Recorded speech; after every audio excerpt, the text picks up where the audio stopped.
Welcome, everybody, to another episode of Inside Scoop with Alex and Jeff. I am Alex Dingman. I'm Jeff Doss. Let's do this, guys. And look who we have with us. We have the new reigning men's open forums ISK world champion, Phillip Brumme. Welcome, young man. How you doing? I'm doing well. Good to be on the show. With all those beautiful curls. Man, who rocks these curls like this now, man? Look at those things. What can I say? Oh, man. So, man, we've had a big week. We missed you guys last week. Alex was out. I was out competing. I'm sure we will share some of that later on as well, as it was a big week for me in Florida, competing at the AAU championships as well as the U.S. Open. And the U.S. Open was a big one this year. I felt like it was, I don't know, man, just the excitement, the aura was back, that feel that it was, about 5 years ago. It just felt like it was back. So it was a lot of fun. What do you think, Phillip? How did it feel to you this year? I honestly, now that you say that, I really do agree. I think that the energy of this year's U.S. Open is the most excitement I've felt in that building since I've ever been there. My first one was in 2019, so definitely the most energy I've felt there. It's a pretty big awesome endorsement. Yeah. And you could say that you've been there, when there was normalcy in the world, right? Not that it's not now. I think we're back there. I think we're pretty normal now. But all right, so you were pre and post, and you say that this is the biggest and most hyped you've seen it. For me personally, I would put this one like way above 2019. And that was my first one. So like I had that, like, still everything was new, but for me this year was like completely tops it. And I was not there this year. And we're going to get into all the ins and outs of the tournament this year. But that's one of the things that, whether you love this tournament and there's a lot to do, or whether some people are annoyed by this tournament. I've been annoyed by this tournament in the past. I absolutely have. And there's things that can annoy you, but it's the U.S. Open, man. There's just something about it. When you're there, you can't deny it. If you only had like 3 or 4 tournaments that you were going to go to this year or any year, it's going to be one of them, 100%. And it should be, because it has that aura, has that prestige, it has that venue where everyone's just buzzing with excitement. And at that time of year, what are you going to do, man? I mean, yeah, they got you for a certain amount of time, but it's in the middle of summer. It's vacation. It's a holiday. Let's have ourselves a good time. Yeah. One of the things too is, what, everyone going into it kind of has their idea of who's going to be in the night show, who's going to be in the finals. Then chaos happens and the tournament happens. And people are least expecting it pull out some crazy wins that haven't happened throughout the year, right? And it was really cool to see that. And that was on hand this year with so many. So we'll get into that as well. So it was an exciting event. But I want to get into, while we have Phillip here, and the past couple of weeks, we talked about favorite common competitors. So this guy is the common competitor right now. And I know he looked up to a lot of great people on his way and still does, and studies a lot of the history of sport martial arts. So let's hear some of your favorite common competitors, Phillip Brumme. Let's go. Okay. Do I have to give like a top 5, or do I just throw some names out there? Yeah, just you can if you want. I'm not going to be upset about it, but do what you got. Okay, so before the show even started, when you mentioned favorite common competitors, I knew I wanted to shout out Michaela Johnson, because she just like completely innovated a lot of the ways that we throw weapons. So I definitely wanted to get that one out there. One of my coaches and biggest inspirations for commas in general, Rudy Raynon, absolute legend. In my opinion, the GOAT of commas. I think Jeff and I were pretty consistent that we had him number one on our list. Yeah, He was number one on mine. Jeff, was he number one on yours? Yeah. Yeah, it doesn't Wherever get you want better to than rank that. the rest of your 9, I think everybody kind of agrees Rudy's the number one. Yeah, Rudy just obviously Cole Presley, John Valera. I mean, John Valera, without him, you don't have Rudy. So, Right. It's true. All right. oh, Phillip and putting wait, the credit hold on, where wait. it's due. All right. One more. I can't believe I waited this long. Tyler and Riker Weaver. Those two are so. I know that everybody knows who they are, but they're so underrated for how good they were with commas. Specifically, like Tyler, just when I would train with him, he would do releases, and I would just be like, "Excuse me." So, Tyler. Awesome. So awesome. well, you brought up an interesting point that, like, when you would train with some of these guys and some of these individuals are your coaches, because we see it sometimes when we're training. That's when some of the crazier things happen, because real good professional competitors, the everyday competitor doesn't see everything that competitor can do. And sometimes in training, they'll just throw something that, even if we're at their level, they do something that makes you go, my brain didn't even think that was possible. Can you give us something, Phillip, that you saw that you were like, okay, we got to talk about this? Okay, so I can't even this is one of the things he talked about, what Tyler specifically, is it was this double release where they cross, and then he either caught them or threw them both like that, did a Webster and caught it in the splits or something. I don't know what the heck, but I was just the way he explained it was mind blowing to me. The other one is just it's actually one of the moves I've been doing more recently, is the bead twist release where you toss the comma, flip over it, and then catch as you're coming over. When I saw him do that for the first time, thank you. Yeah, I just couldn't. I didn't even think it looked real. I didn't understand. But yeah, I would definitely say that was probably one of the craziest ones. That's awesome. Yeah, I mean, for me, I go back to that too, training with John Valera and seeing him do the first, explain to me and then showing me the first side swipe back in 1995 and standing, and the way that it was done. Still to this day, I've never seen anyone do it like that. You know what I mean? And it's just crazy. And so it's cool just when you get to be around just great people, and then the way that they inspire you to do that for other people too. So it's pretty sweet.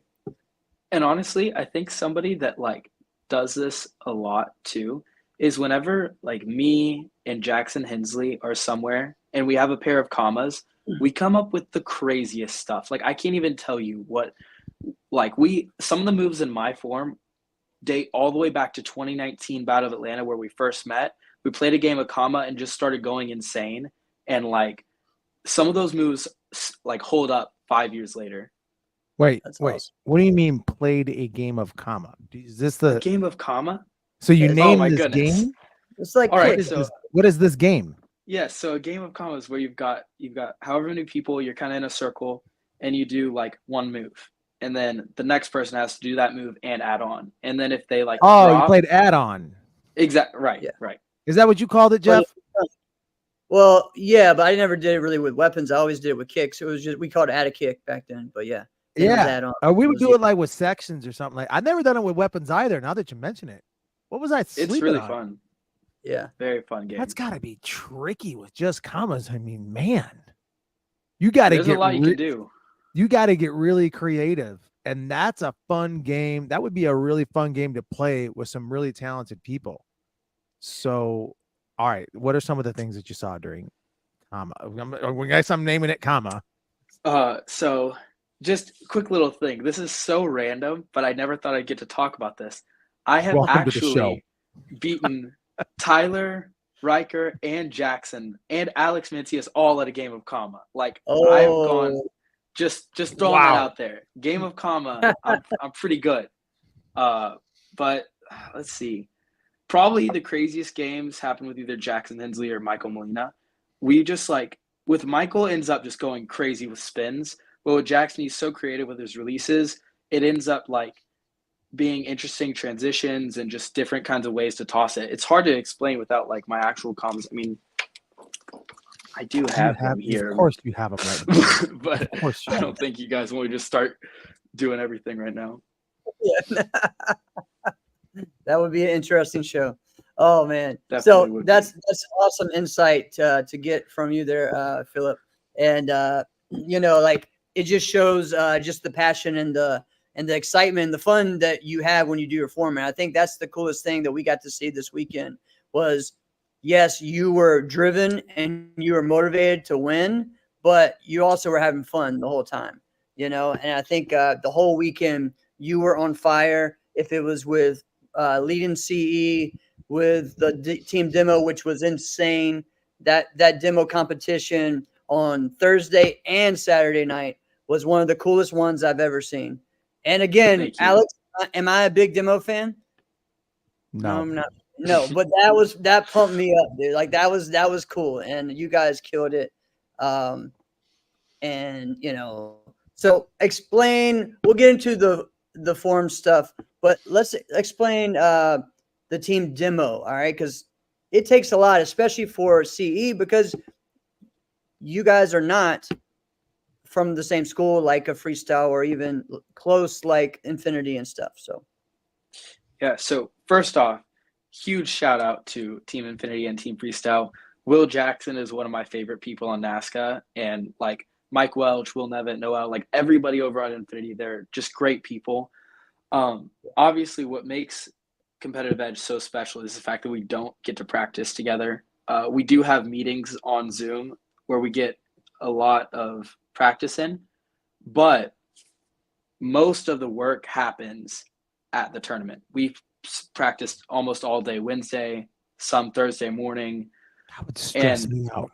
oh, it does. But what I will say, especially at US Open and during daytime, especially at this, like the last 2 years, the energy at this US Open was so different. Everyone in that room and everybody in that room just had so much like drive and passion, and it was so fun. Like team demo for hours on end can be really like exhausting and just like drag on, but it didn't. I mean, it went by fast, and I think if we'd have done the team demo the same way we did it Thursday on Saturday, we'd have gotten probably like tens. I mean, that form that we did, I've never felt so much passion in one form. I was like going insane.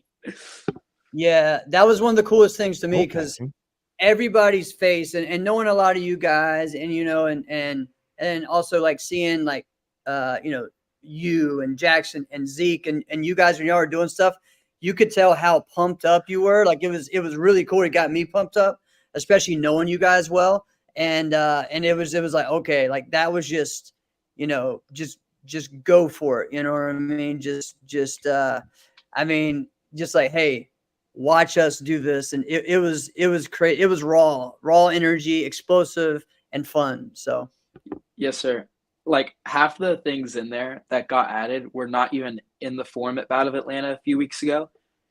And it was mostly just like for example, one of the things that I could be wrong, and I hope somebody watching this stream can tell me. I think it's a world like record, the amount of dubs, double fulls that we had in one form. But it literally, we were in practice, and I was like, okay, I can do this. Jackson can do this. Mason can do this. PJ can do this. Wasim, I was like, hold up, we could do 5 dubs coming forward. Normally we just do 2. I was like, we could do more.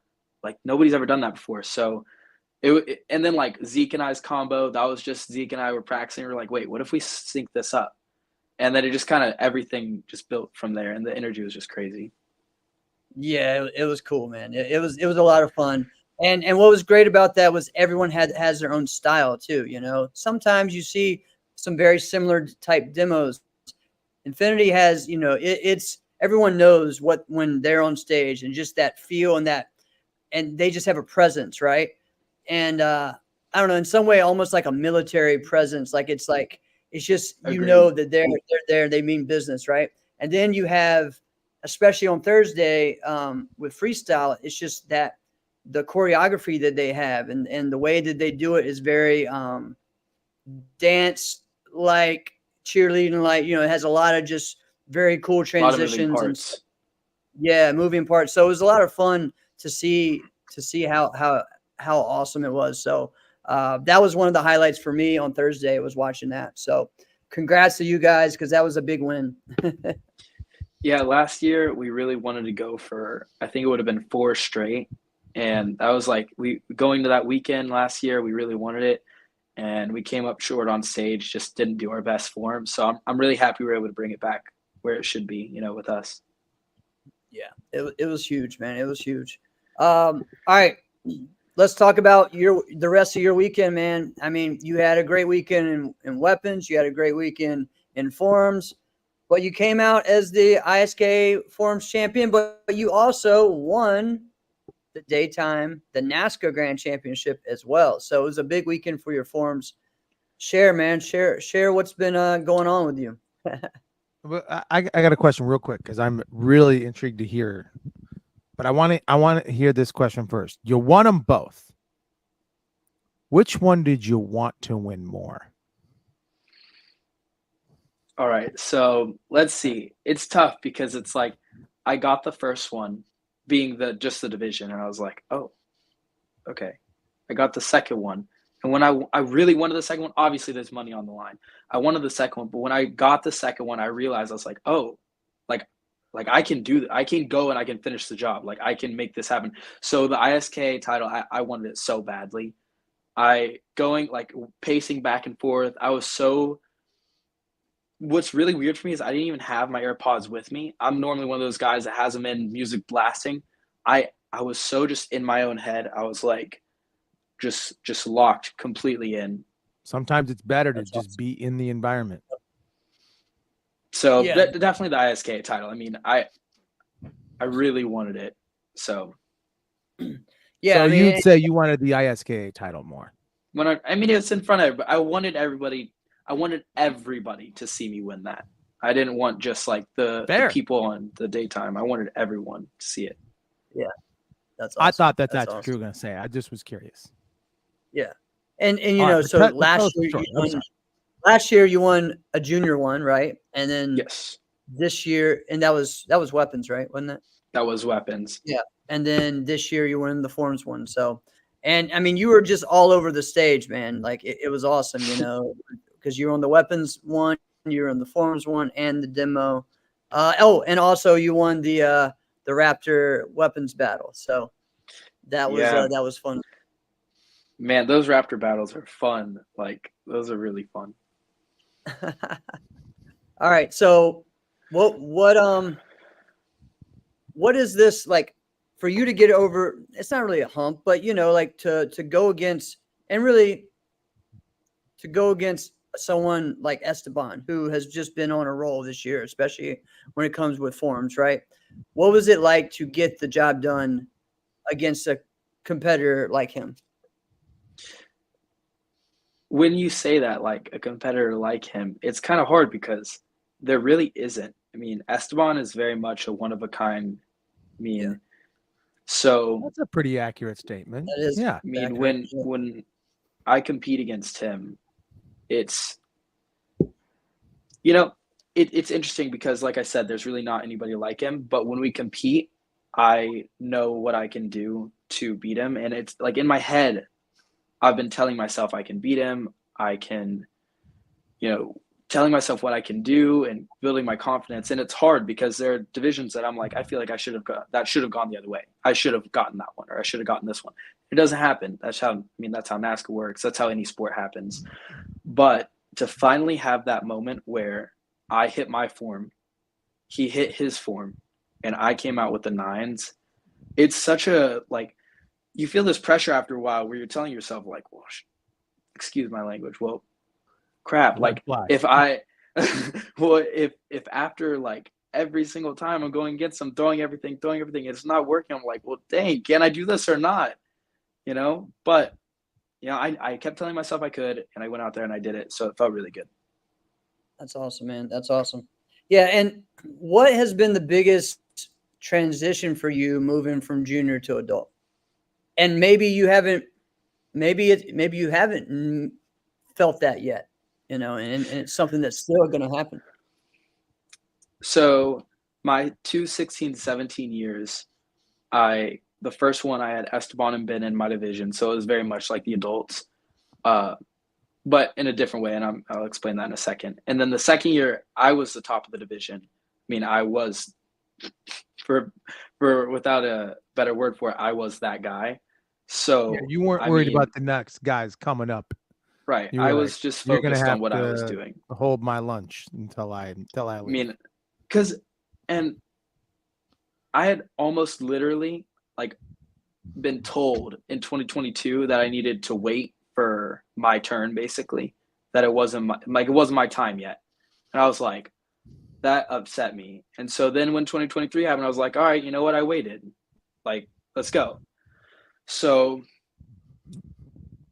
that year was intense for me. Like every tournament, I was gunning for not just one overall, not just one division. I was trying to win everything, so much to the point where, like at Toronto, the last tournament of the year, I won all 6 CMX divisions, both overalls, both runoffs, like just took everything. And so that much intensity and that much like just it's like a buzzing feeling in the division. Then to go into the adult division at competes though, because at Warrior Cup, I still wanted to try and go for another junior Warrior Cup, which did not exactly happen. But to go into the adult division at competes, it's so different because I was used to this energy in the division, and I got to competes, and that's what I was expecting. Because that's how it was like against Ben and Esteban in juniors. But by the time you get to adults, I mean, almost everybody in the division's done what there is to do in the sport. We've won on US Open, we've won Diamonds, we've won a Warrior Cup, we've done everything. Now we're trying to build a legacy. So there's no nobody's freaking out trying to win the runoff. I mean, if you win, you go to stage for the most part. So it's so much more calm. And when I got to the adult division, I was just like, oh, all right, this is where the big boys are, like this is where everybody's like, we're not playing around anymore. So it's different. It's calm though, which is really interesting to me. Would you say that competing in the juniors, everybody's jittery and on edge? 100%, because like everybody wants different things, but like that top 1%, everybody's just gunning for it. I mean, nobody's safe. We're all trying to get to those overalls and win them. And there's more to do. You have to win your division. You have to win the runoff. You have to win the overall. Like there's more steps to winning. So yeah, it's just it's an opinion. Yes, sir. I think in the juniors, there's way more testosterone just flying around. Yeah. And nobody knows what the heck to do with it. I think that's a big part of it too. And then once you get to the adults, not like there's a lot less, because you're all still relatively young. You're just more focused. Yes, sir. What would you say about that? I would say that I agree. But what I did notice this weekend was the testosterone is very much still there. There's still a lot of, I mean, I'd like to say I'm a pretty humble guy, but I think that every black belt has a bit of their own ego, I guess, like their own, opinion of themselves. I got to see firsthand, like the men's divisions, it's still there. It's just, like you said, it's more focused in. She said she thinks the parents. I wouldn't disagree. It's I think what Jeannie's saying, I think the parents as well. Absolutely. When they're there, and it's not like some of the parents aren't there, and the adults as well, because they are. Not Miss Jeannie though. She's the best. Okay. But well, she didn't say it in a bad way, No. but I think once it all depends on the person, like once you really developed into your level of competitor, once you've reached that level, and I'm going to talk about that in terms of fighters much later in the show. Stay tuned, guys. I got some stuff that I'm just spoiler alert. I'm gonna make some people upset. All right. But back to staying focused. Okay. It really depends on when you develop. Example, I don't feel personally like I developed into the competitor that really I ended up to be till I was about 23 to 25. So that's much, much later than you, right? So by the time when I was still 18, 19, 20, 21, I'm jittery still. Right. I'm just one big bag of jitters because I'm like Bambi. I'm like a baby fawn. I don't know what I'm doing out there. I'm figuring stuff out, falling, tearing PCLs, running into stuff because I haven't fully figured myself out, but I'm talented and that's carrying me a certain level. And for a lot of competitors, that happens for an extended period of time, and they can be talented enough that it can carry them for a while until it's like, all right, what are you going to do with this talent?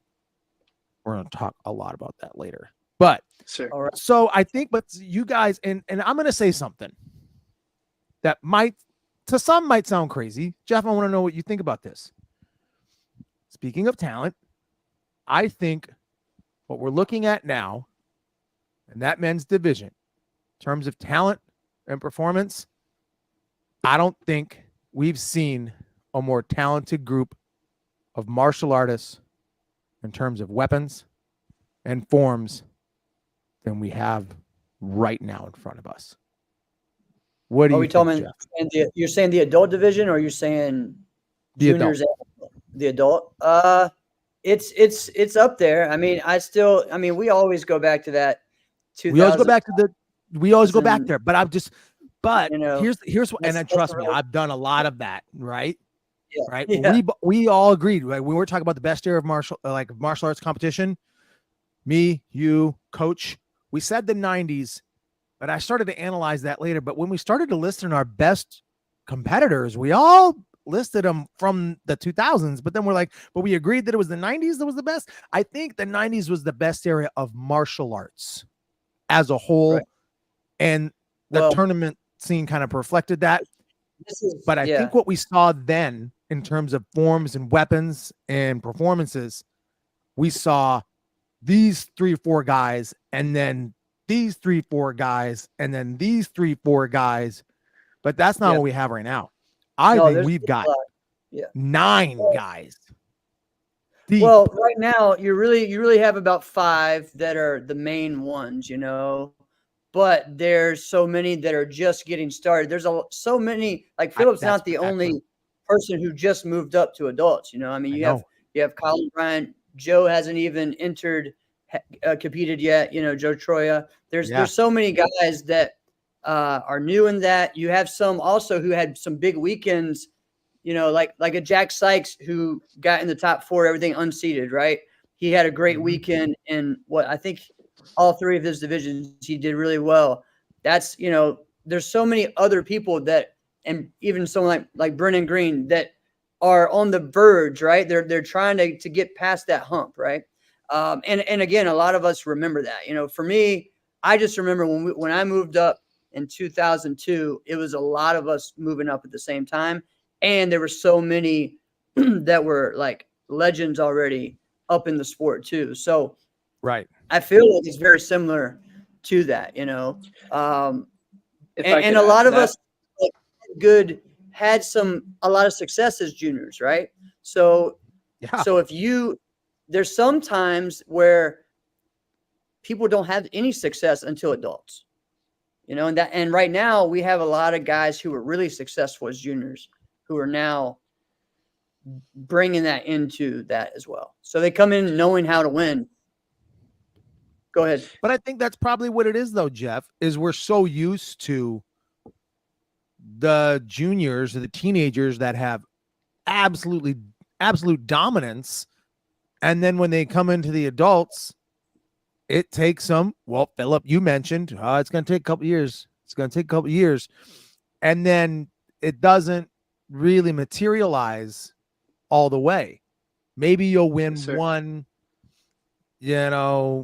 traditional grand or CMX grand, maybe, and then it never really, then you're competing for third sometimes in your division. And there's a lot, and that's what we're used to seeing a lot. And there'll be like two guys that make it and they start winning, but that's not what we're seeing. Everyone's winning. Everyone, right? Yes, sir.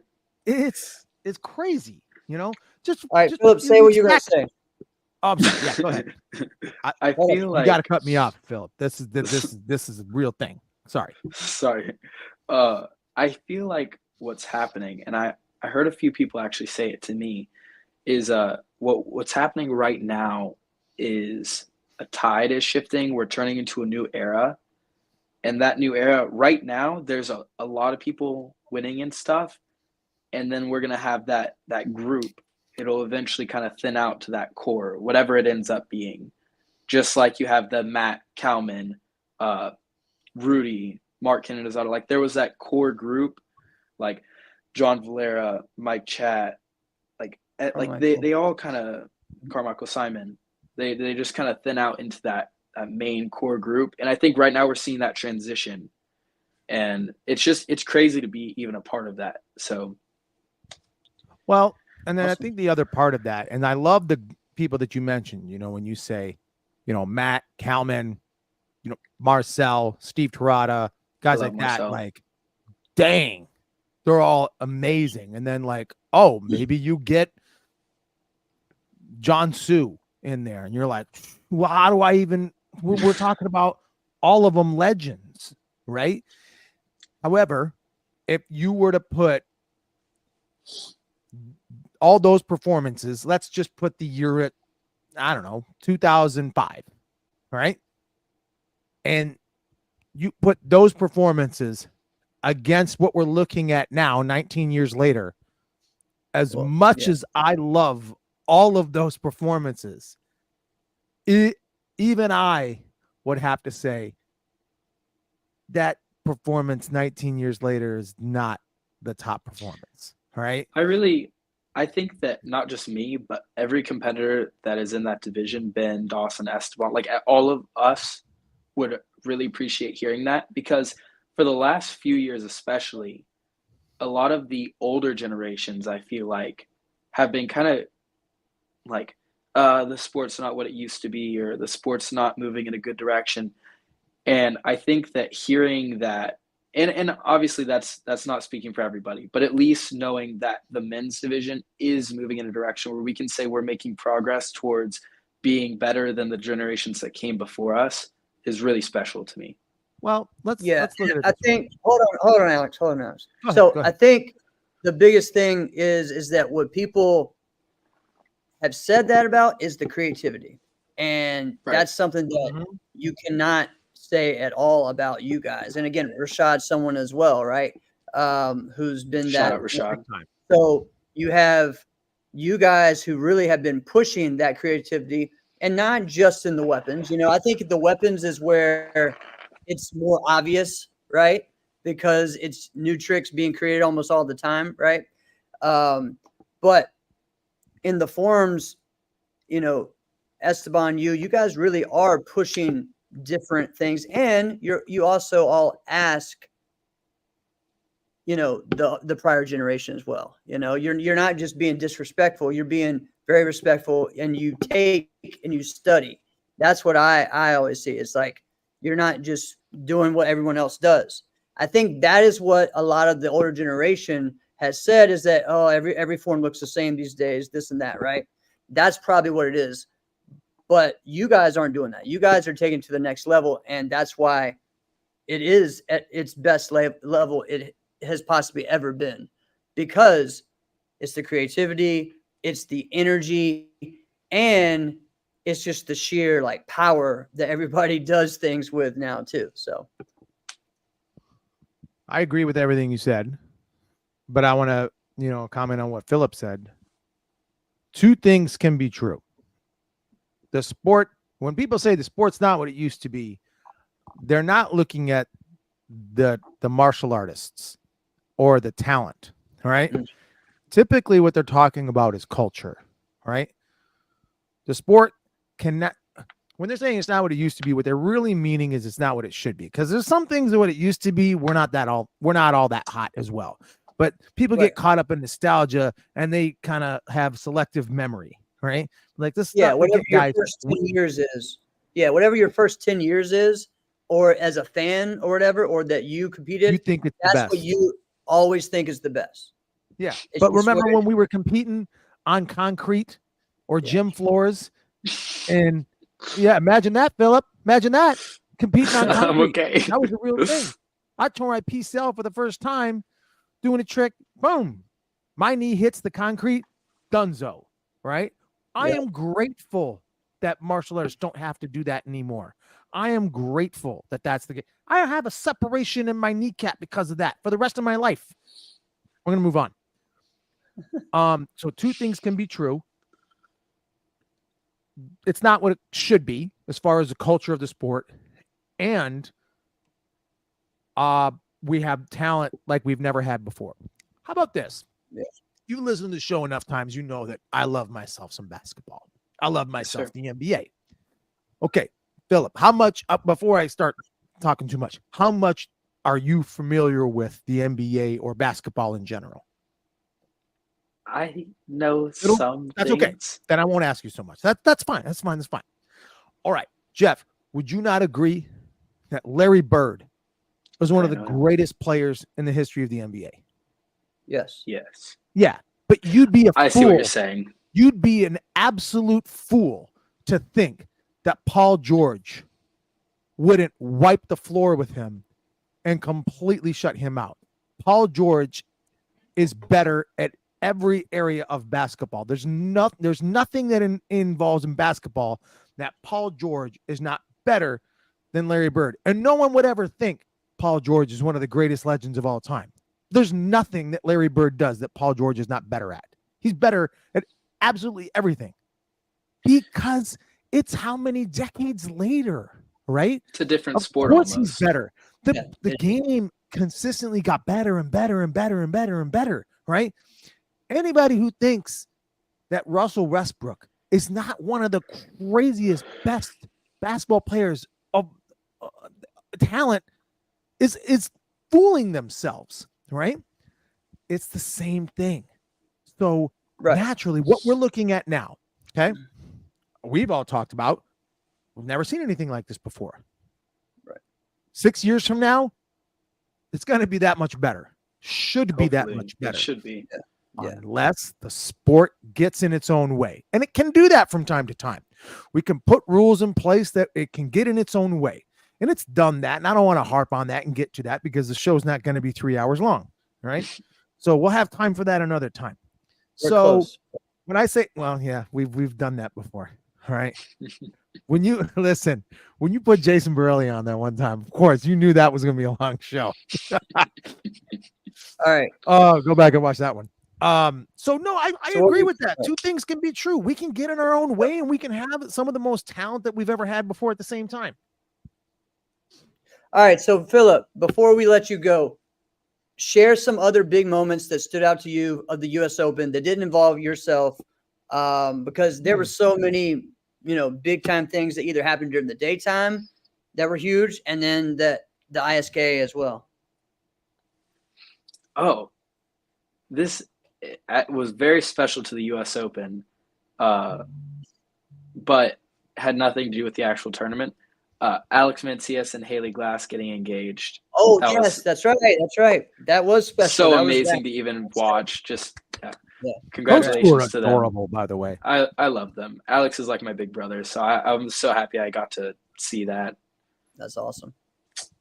Other big moments. Man, there are so many. It's kind of hard to think of them. Let's share. Let's see. For me, seeing Jaden win his first CMX overall grand was really cool. and then end up winning the ISKA Grand Championship for the CMX. That was awesome. Sorry, CMX Forms Grand Championships for the 13 under. That was his first one, so that was Huge awesome shout out to see. Sorry. No, go ahead. Yeah, go ahead. Huge shout out though to Javen Jones, his competitor. Yes. Javen's one of my students. I had him since before he could backflip. So the progress he has made and just gotten to is insane. It's crazy how much. Yeah, he's nasty. Yeah, how much he's improved just this year. So it's pretty awesome. And for me, seeing my friend who's been wanting to be on that stage for years and years and years, and finally get that opportunity to see Tim Conkle and Kevin Kowalczyk be on stage to represent the seniors, and for Tim to win that was awesome. So that was a great one to watch and to be there for. So yeah, I have actually two more. So one, seeing Tim win that. Tim has in the last few tournaments has been just such a nice person to me, and somebody I can talk to and get advice from, and he's just been great. So seeing him win that was really cool. And against Kevin Kowalczyk, who's also amazing, and just super thankful that he lets me be a part of those Raptor battles and everything.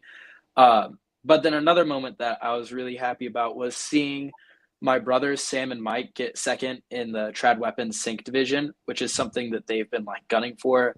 They want to win that very badly, and they've just made a lot of progress with that already. And so it's really cool to see. Yeah, that's awesome. Yeah, this was a cool one as well, man. When Alice did her form for the overall grand, and she does her song to, all the lights, right? And so then Jada and a couple others just started putting their phones up and put their lights up, and then all the Fireflies kind of came up. And the Fireflies is a pro wrestling term, WWE term. If you don't, Ray Wyatt. Alex doesn't know what we're talking about, but it's okay. And so, yeah, I know, right? So, all the cell phones started going up, and the lights were and the lights were going out, going all over the place. It was awesome. So, and she killed it. That was probably in a lot of ways, just her moment, and winning 3 in a row, 3 ISK titles in a row. That was huge for Alice as well. Sorry, guys. It's crazy. Oh, right that's now. what that was. Yeah, okay. Sirens. Remember, I'm my school's right next to the everything. I'm the county center and the courthouse and the police station. Everything's right here. Oh, so. But yeah, so a lot of great things. I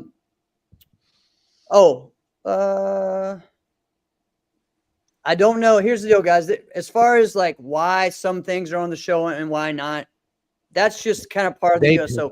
Okay?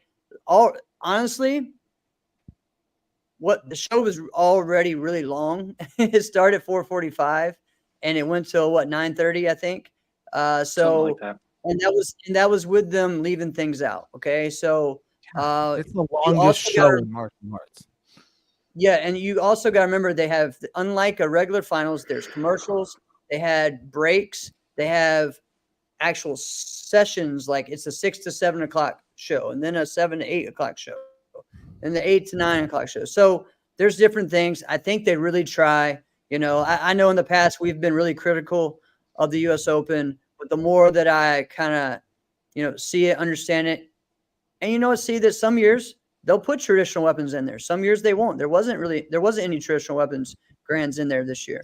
There was look at it like the Olympics. An open forms one, right? There was for the 13 under. There was for the weapons. So there's a lot of different things that there wasn't. But next year there may, So. Right. Well, look at it this way. Look at it like the Olympics. Okay. Mm-hmm. The U.S. Open with TV, with the ESPN, they get to put on whatever the heck they want. And you know what they want? They want the most opportunity for viewership. Okay. Right. Can we all pretty much agree? If Ariel Torres would have been in the building, that would have been a highlighted moment. Yes, sir. Yeah. Pretty easy to say. Okay. Yep. Yeah. Because that's something we all want to see. Okay. if Tyler Weaver had been there, Came hadn't back. competed in however many years. Can we all pretty much agree Right. he's gonna be in the finals? That's gonna happen. Yes. Okay, because that's what we want to see, and we know that's what viewership is gonna end up happening. We're gonna get more viewers, Well, and the more viewers we Alex, get, the better it is for us. remember the first time they brought back fighting onto the stage? What did they say? They said, we're not going to put the Grands. We're going to put Jack Felton and Raymond Daniels versus Zolt and Laszlo, because you know what? That's going to That was be a show. yeah, and you know that's just what's going to happen. It's going to be the best show, and it's hard, you know. Well, it was a great show for Ray and Jack. I Yeah. mean, it's called a night show. Like, it's Yeah. supposed to be entertaining. Right. Now, it would be one thing. The only where I could see it, someone could be upset is if they were like, you know what, for this tournament, we're not going to do the Grands. Instead, we're going to pick who's going to be in the Grand. So you might have won your division, but you're not going to go to the Grand Championship. We're going to pick these people. But that's not what they're doing. Yeah, It's like, yeah, they did the You're Grands still going to the have day, your Grand Championship, but we're going to have this extra performance, and we're going to pick these Right. people to do that. I remember Joey Greenhaw. Let's remember this actually happened, Phillip. Joey Greenhaw, right, won the ISKA Weapons Championship. That was a real thing that happened, right? He did, and it was a pretty cool performance at the time, all right? But even he was a little upset. He's like, man, did all this, got on ESPN, didn't get no money, all right? But it was funny. right? It was- Exactly. Jeff, was that a good segue? Don't get me started on that. So that was one thing that I do have to say is, you know, last year the tournament got bigger and they still were given the $500, no runner up. This year they did increase the money for the winners, but they still didn't give the runner up money. And so to me, I feel like if you're the biggest tournament, especially this year, it was really international. You know, there was a lot of people there this year. You know, you gotta give the full amount. Okay. Diamonds did, AKA did, Battle did, US Open needs to. Okay. Especially if you are doing that many events, you're going here, you're going there. And you know what, like, again, I say this all the time. We're the only sport where only the winner gets money. Like, come on, we need to be top 3 should be getting money. All right. And we were at a point in 2010, we were doing that, and it was awesome. But some of the tournaments were not at that point to be able to do that. Right. So, Which, but you make it where all of the 6A, if you're a 6A, you have to give that top. If you're a 5A, maybe there's a session, you know, there should be levels, I think. But the key thing is that we should know what the money is going to be before, you know, I shouldn't have to wait to in the finals and hey, are you giving runner up or not at the end of the tournament? Like, I should already know, you know, and I think that's kind of the thing, you know. So that, and again, that's not me being critical. That's just me being honest. You know, I'm not hating on NASCAR or hating on US Open. I'm just telling, you know, I think that's what helps us know what's going on, you know. Well, you can't really call it a NASCAR thing. That is a US Open thing. Right. Because if it was a NASCAR thing, then the head of NASCAR, Larry Carnahan, would shortchange the money he's putting out at his tournament. But he's not doing that. You just mentioned that. The Diamonds isn't shortchanging prize money. All right. Well, right. We'll get into that. Yeah. Right. So, Phillip, congrats, man. You said you're still in Orlando right now. Hope you enjoy your time there, man. Anything else you want to share before you head out? Yes, a few things. One, thank All you to you right. guys for having me on the show. Huge shout out to my mom for being amazing and just helping me through everything. Shout out to Miss Kathy for just coming to US Open and bringing so much energy, and like, she really helped me a lot mentally this tournament. I really appreciate her for that. And thank you to everybody watching. And that's all. Look at this guy. How old are you? I just turned 18. 18. Just ladies, line up.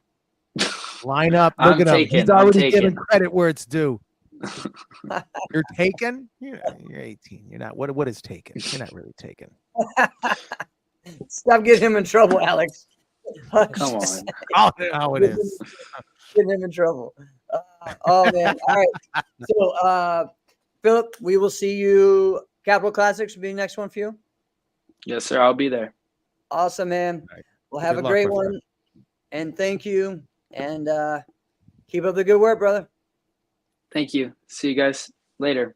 See ya. Bye. All What a good right, kid, man. That was I like fun. that guy. He is a good kid. But All right, I also so agree. What What is taken?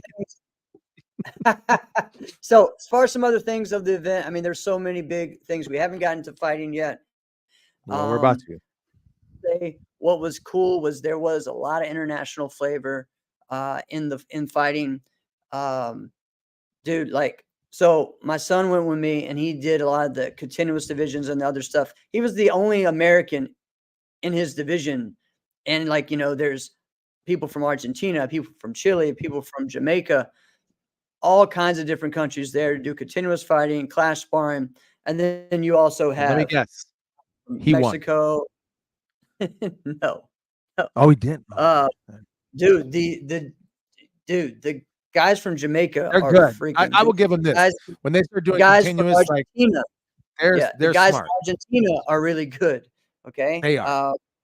but I think also big shout out to Troy. Troy Robinson did an awesome job as well in the continuous fighting divisions. So, but yeah, man, it was awesome. Fighting. Yeah, he did continuous as well. He's a great continuous fighter. He I did would it not a have lot when he expected was. that. Yeah, he did a lot when he Okay. was younger in the NBL circuit as well. So, All right. Way to go. all right. So, I got some team stuff. You ready fighting. for me to go? Just go ahead. Just go ahead. All right. Because we don't have the most time. So here. No. All right. I got a couple of things. I don't have a lot of gripes, but I got some things. Okay. Number one, remember, this is the weird thing. You're in the building. I'm not. Yeah. But yet sometimes I get to watch more than you. Right. Yes. Well, dude, I was all over the place. Yeah. I know. So here's what I want to say. Chris Walker, Abeda Benwali, and Mike Politi, they're fantastic judges. I thought they did a fantastic job. Right. And I think if anybody's upset about the judging, they need to be upset at themselves because they did a fantastic job. At one point, Devin Hopper was in fighting and Obeda Benwali stepped out. And I don't think he should have. And I think we should get to the point where if we are judging, okay, we just need to be confident enough with this judge that even if there's a guy that they train with, we just need to be comfortable and confident that, yes, I understand that we're still all trust you, okay? This is just what's going to happen. You're the best. You're one of the best judges that we have in this building. You need to be there. So Abeda steps out. Kyle Reed of Revolution steps in. Kyle doesn't have anybody judge or fighting at that moment, but he has a fighter in the division. So Kyle Reed wasn't judging the rest of the fights, though. So only the fight where Obeda wasn't. So then you got to question and go, okay, so are we acknowledging that Kyle's not as good as Obeda?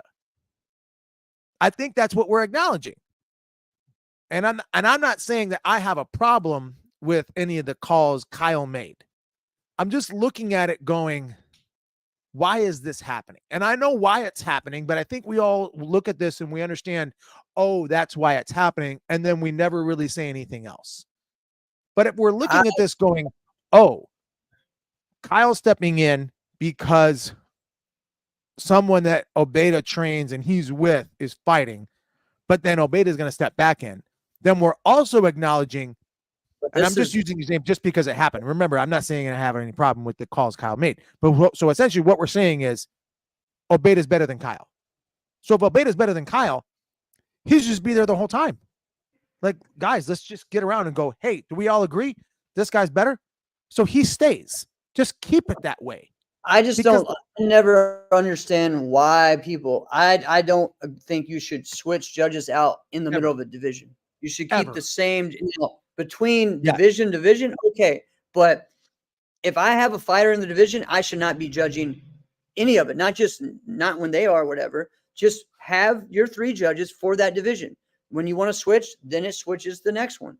Like, right. Shouldn't but be this. You got to look at this and go, do you really the same judges? Are you really going to say you don't want Obeda Benwali judging that division? No one would say that because they all know he's one of the best judges that there is. He's one of the best that there is. The same thing, right? Well, the same thing with Chris, right? With Chris Walker, like he was judging, and then he got asked to remove for one of the fights as well.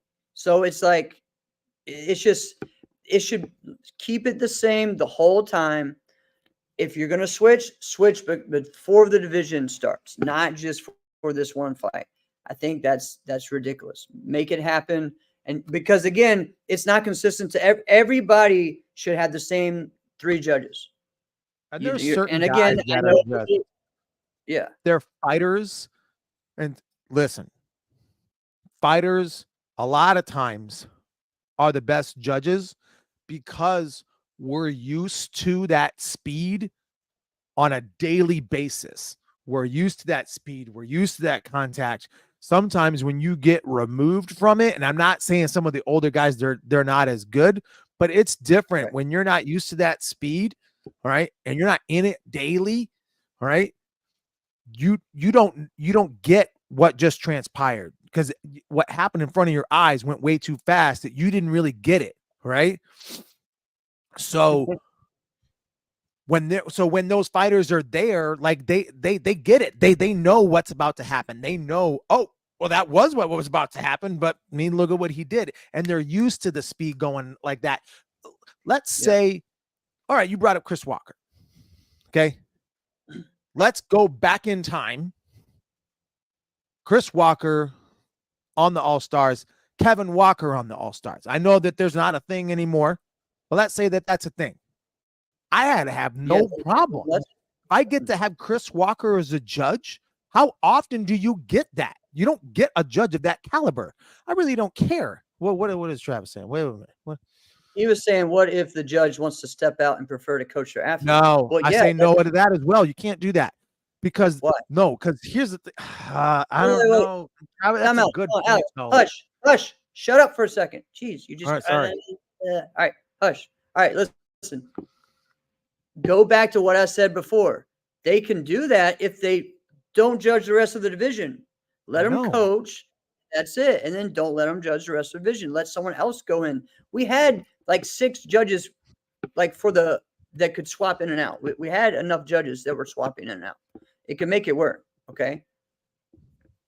But you're just saying that if you're there to judge, you should just be there to judge, not to coach, which I agree, which we have talked about. But that's where you have to have judges that are just judges and are not talking to other people or staying in another hotel, that are there solely and they're getting paid fair enough and enough to make it where that's all they're doing. So that's what's crazy. It's crazy, Jeff. We go back 5 years ago. I thought you were absolutely nuts.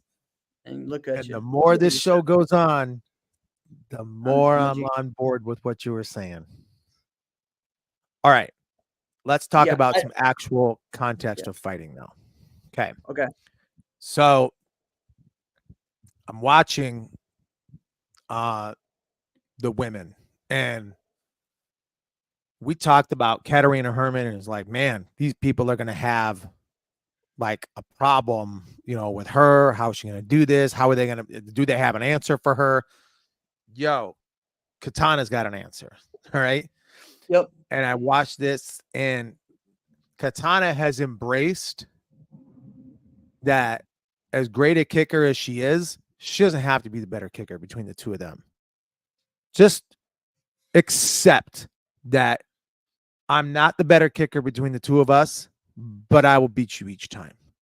And if she accepts that, she will beat her every time, right? Yeah, but you know what? Also, what makes her great is that she is a great kicker, so she understands what it takes to be a great kicker. No, but she's no, because she's But a being 100% completely different kicker than Katana or Katarina. yes, I'm sorry. yes, okay. It's still the same thing. You still understand. She still understands what she's doing. Okay, it doesn't mean that she has to be Okay, the I exact agree. same. Okay, I'm not saying that. All right, go ahead. Well, no, I watched that and I watched that she did that. She totally embraced that point, and I was really glad to see that happen. I think she did a fantastic job. Hand claps to her, all right, and that's really what got her. And not that she hasn't beat her already, but I think if she just continues that and stays on board with that, what she'll do is she'll eventually draw Katarina out of her game, and then boom, now you really got her. Let's enter into this mindset for a moment with each other, Jeff. We would both, in terms of fighting, consider ourselves kickers, would we not? Yes, yes. People think this all the time. They're wrong. They think kickers hate to miss. I'm assuming you don't have a problem kicking and missing. Is that probably right? Kicking and missing? No. Like if you're kicking at someone, but they're moving and you're missing, that doesn't necessarily bother you, does it?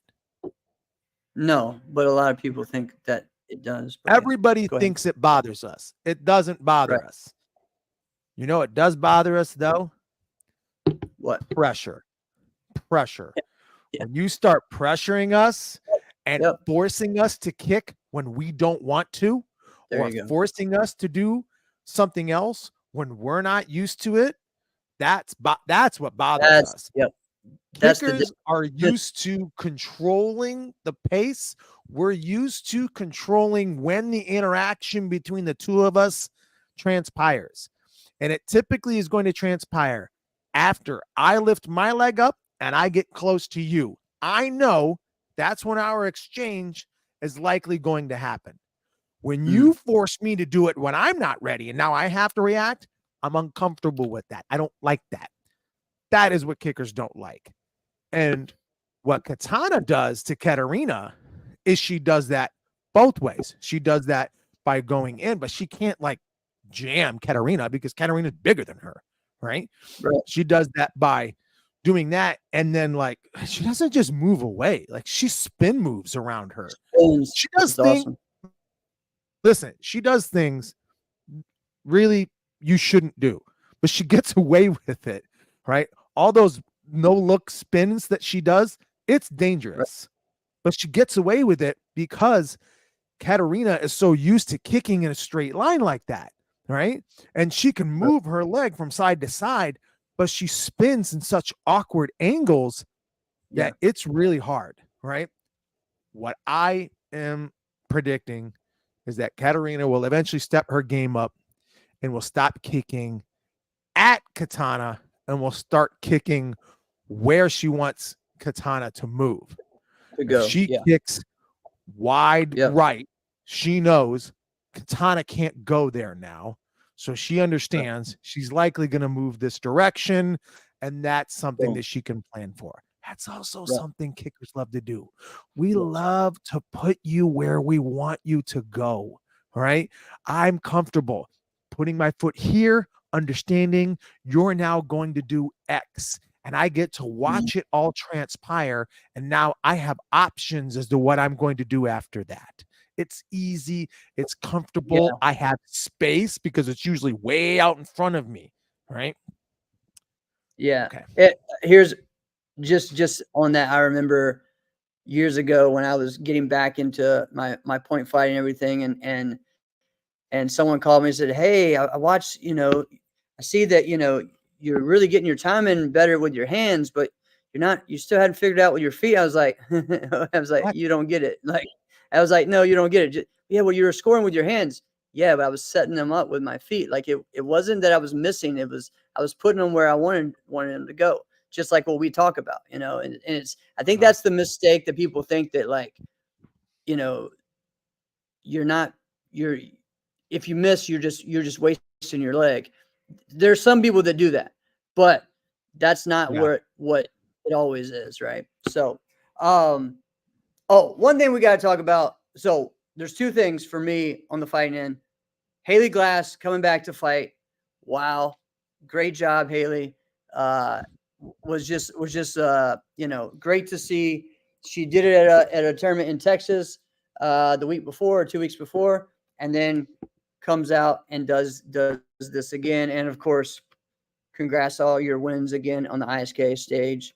And then, man, these guys, these Hungarians, man, are figuring it out. They did a great job this week Are they fighting in though? NASCAR Open. So, well, let's Are see. they We though? got Martin who won. We have Dimitrios that won his division. They won the team fighting, so they're getting the results. Go ahead. Well, let's ask the insiders. How impressed are you with the Hungarians or the Europeans in general? Are you at all?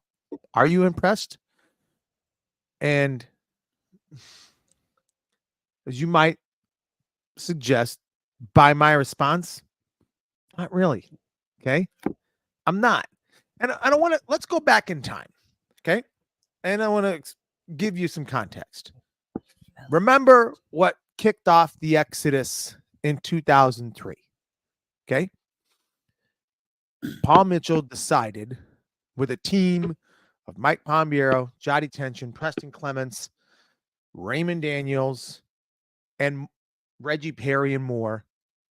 There was this guy, Jesse Goldberg, who had won every tournament in the light middleweight division.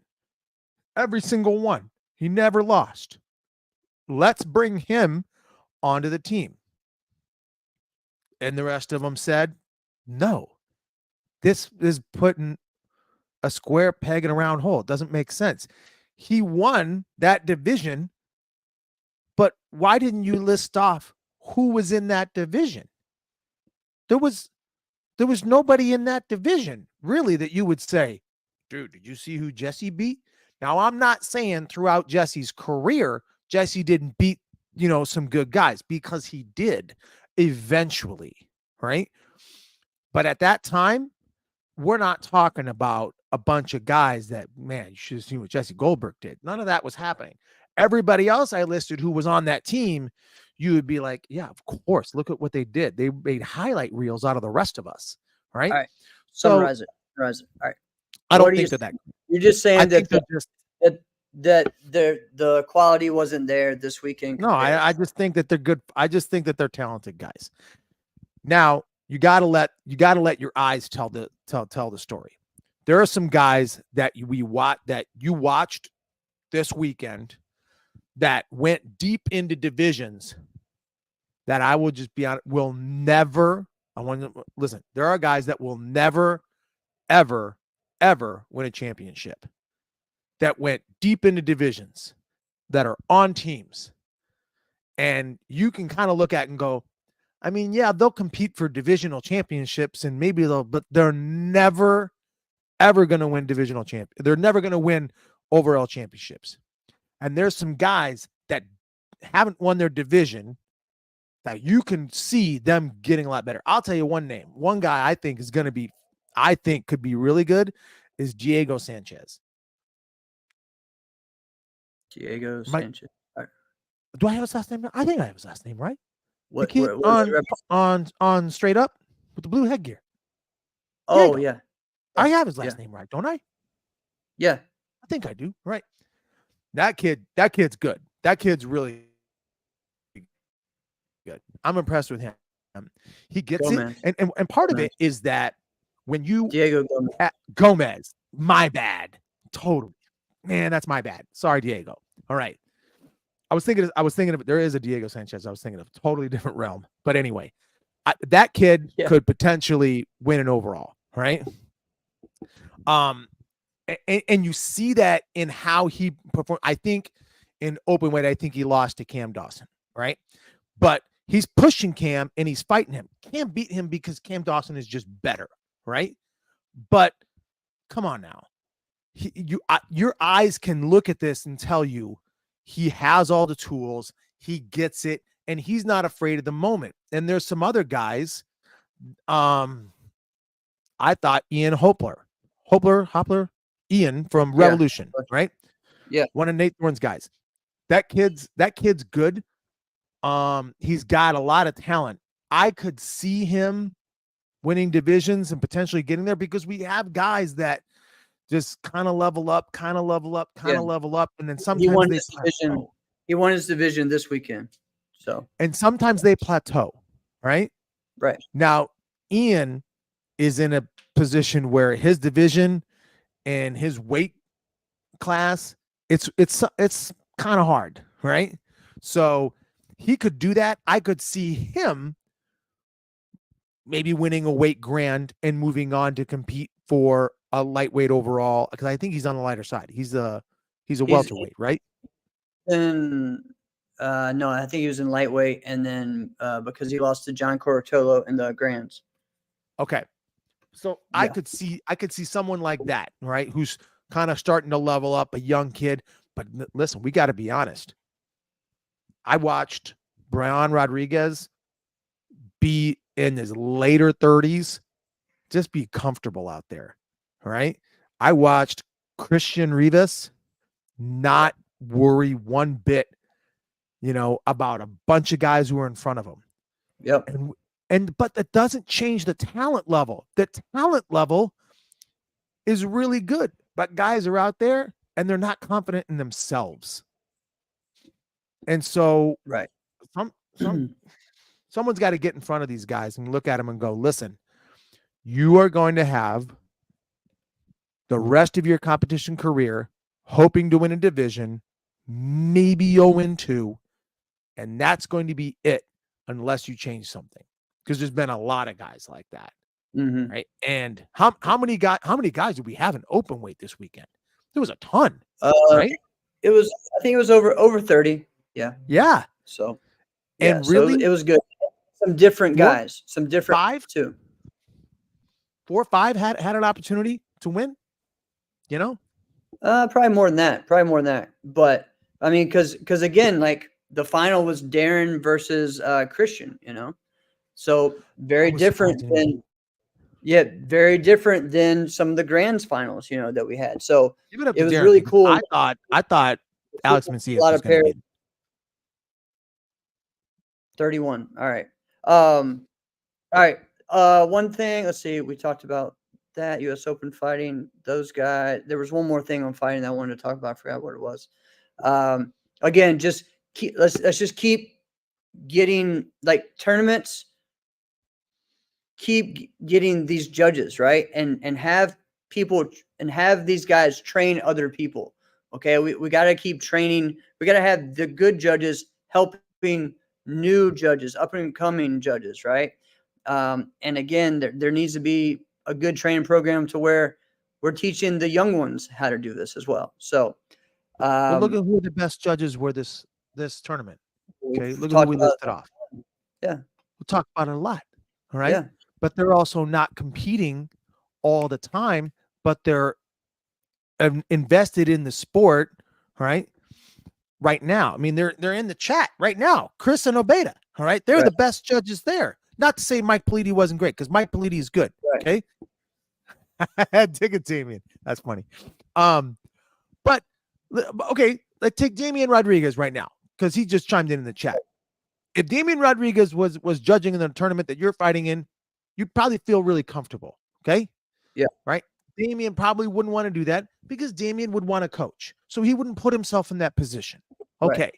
But someone like that, who's not competing all the time, who recently was, who's still active in the sport, that's who you want judging, because they're there, right? Same for forms, though. I don't want to make that like. Oh, that you're right, man. I think there was there was a lot of weirdness in forms, divisions this weekend.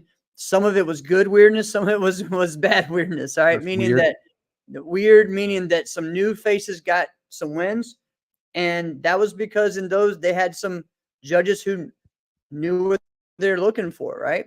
And then on the other side, you had some that guys that just probably shouldn't have been there. Okay. That just went chalk. Again, there was a lot of divisions going on, right? So I think as far as on the form side, one thing we gotta really nip in the bud is this whole thing of judges just like we're watching everyone. So really watch everyone. Don't just wait till the seeds go and then just do it based off that. All right. There's been some past few tournaments where people have been told that, well, he was seated higher than you. That's why I gave him the higher score. Okay. That's not right. That's what actually pushes people away from NASCA and from the sport.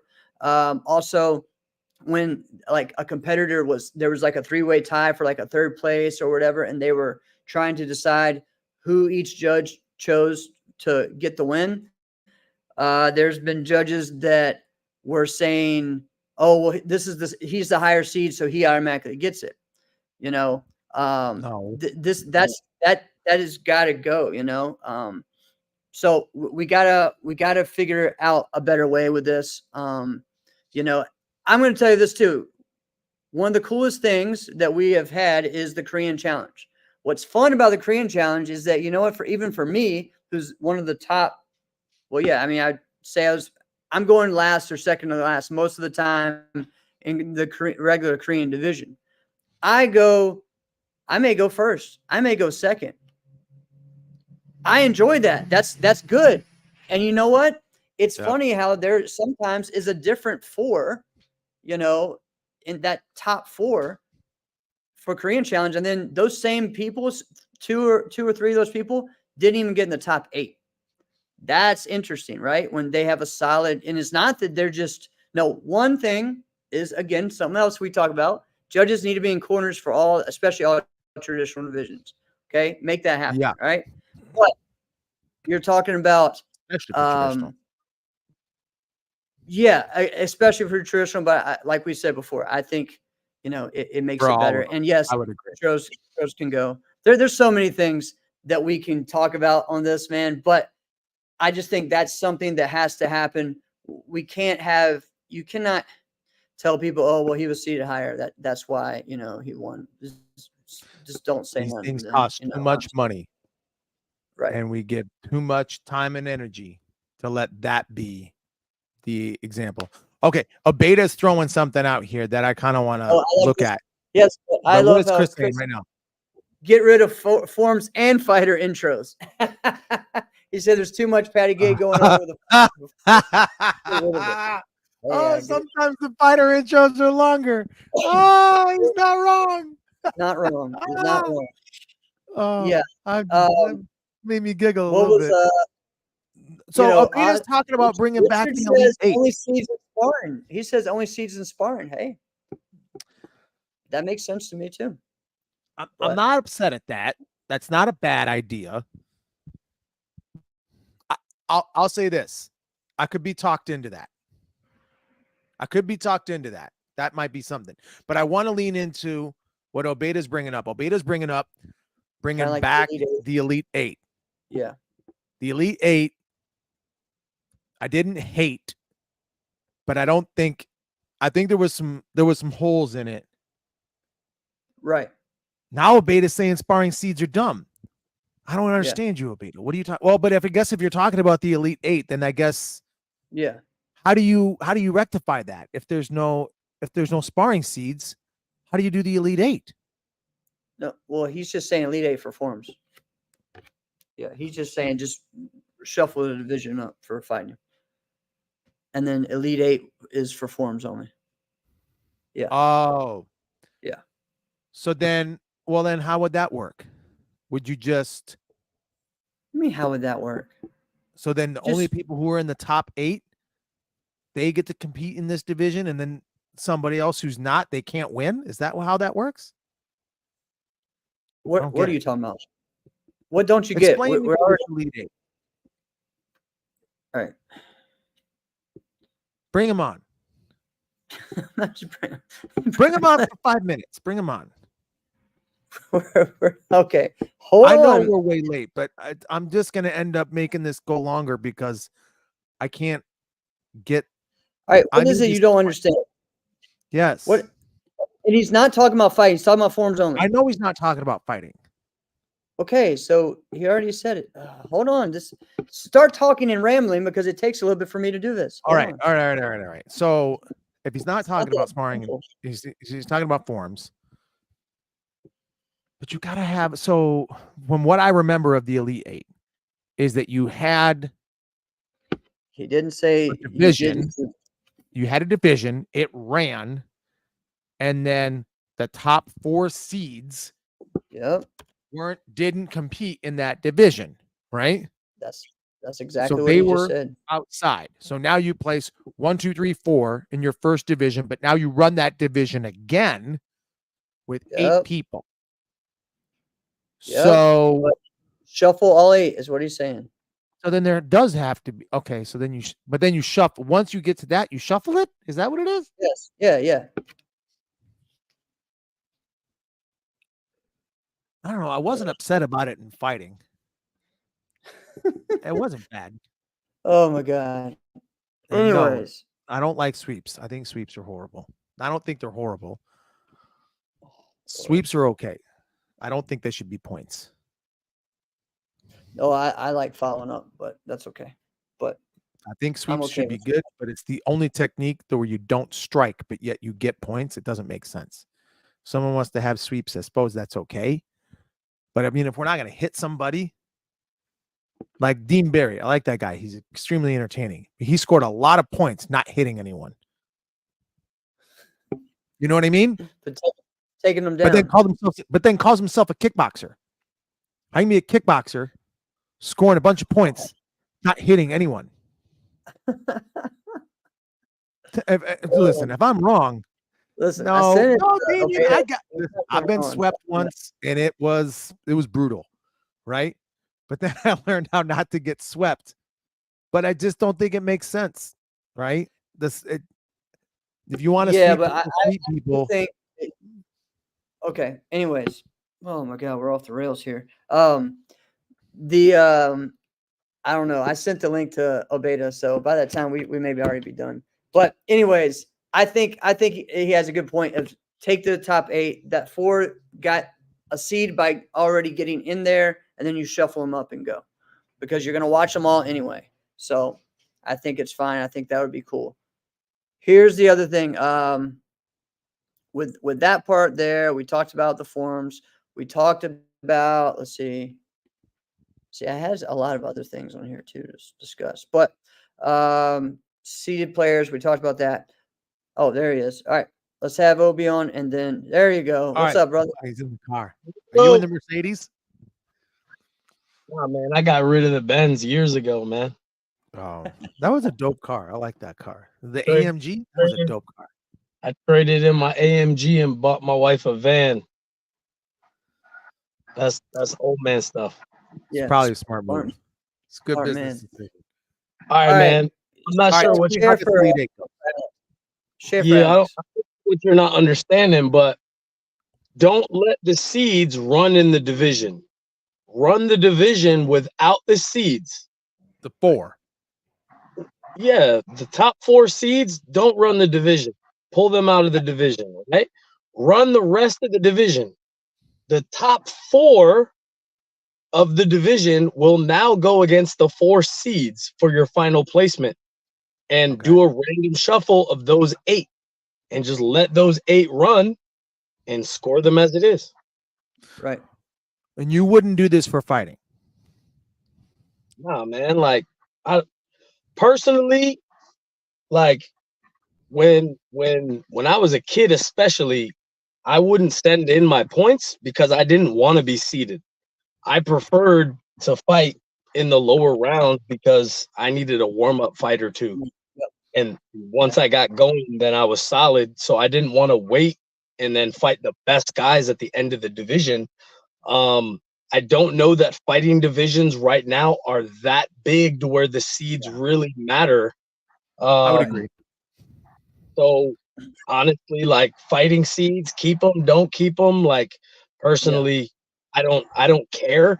But when it comes to the forms and weapons, I do believe that again, like Jeff had already mentioned, there, you know, you have judges saying, "Oh, well, he scored higher because he was the higher seed." That's Yeah. ridiculous. Right. Judge the forms. You're an Right. official.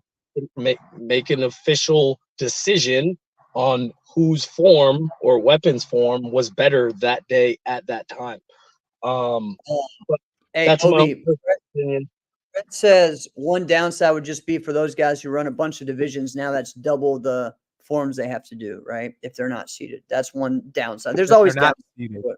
Yeah. Yeah.